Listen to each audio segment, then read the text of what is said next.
Hey guys, guy123456790 here, and this is an explanation of my multiplier. Now, as you can see, it's a different one. I accidentally deleted my previous world with that one, but this one's, well, sort of smaller in a sense. It's not using as many blocks, and it doesn't have as many ticks on it. And that may or may not be a good thing. Anyway, it's the same thing, basically. It's got the same components. Now, I'm going to explain to you how it works exactly. So, the basic idea is that... this is going to be difficult. Let's see.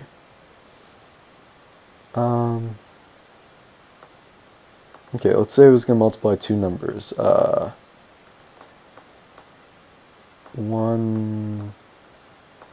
Right. Yeah.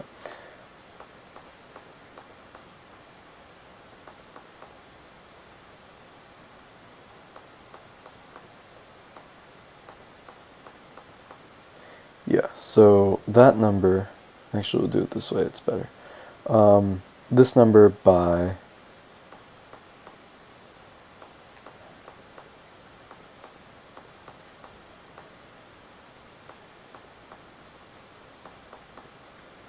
that number. So just put the little bar here.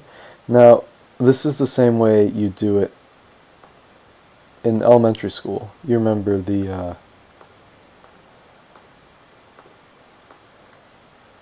problems where you had a number on the bottom, number on top, and you multiplied them? Well, this is exactly what I'm doing on that, but using redstone. Well, anyway, so what do you do? Well, you multiply this number by this number, and you write the product down here. Well, this number is 1, so what does that mean? Well, that means we just write this number down. So you write the number down here, and now you know what to do. You go to this digit, and you multiply it through by this number. Well, that's a 0, so we can just, write 0, 0. I know this is tedious, but I'm getting a point across. 0, 0,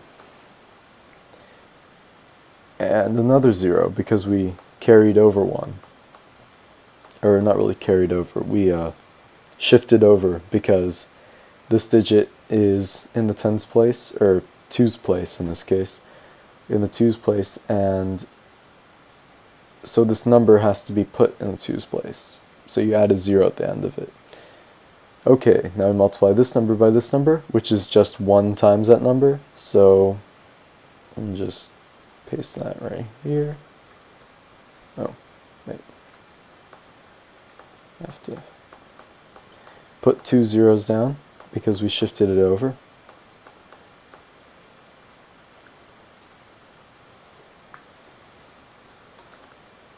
Okay. And you know what's going to happen next. We have another 1, so we put 4 zeros down. Or 3 zeros down, because it's been shifted over 3 times. The first time it's shifted over is kind of an imaginary shift over. Well, wait, was that 4? Whoops. Well, let's paste it.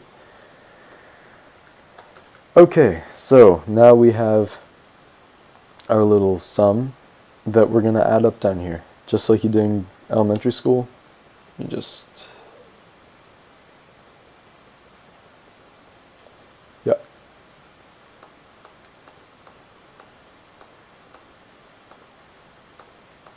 Right. Yeah. So you see how this is working, right? Now that is going to be a 0 here. You just add down the columns. That is going to be a 1. That's going to be a 0.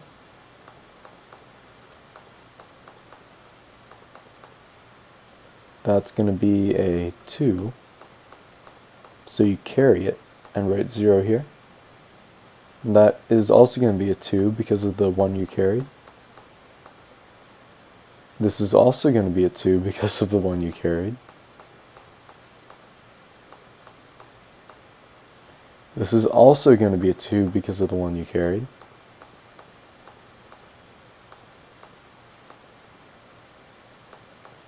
And there you go. There's the number. So let's see what we actually multiplied. We multiplied 13 by 10. So this should be 130, and that's 2. So 1, 2, 4, 8, 16, 32, 64, 128 plus 2 is 130. So that's how this multiplier works. Yeah. So I haven't hooked up a clock to this, so we can run through it one step at a time. So let's do that. Just clear the inputs.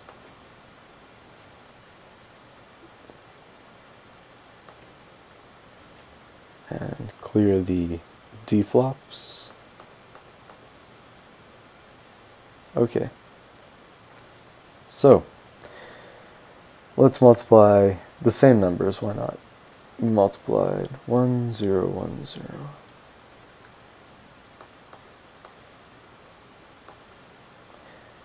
And 1, 1, 0, 1, didn't we? Yeah, 1, 1, 0,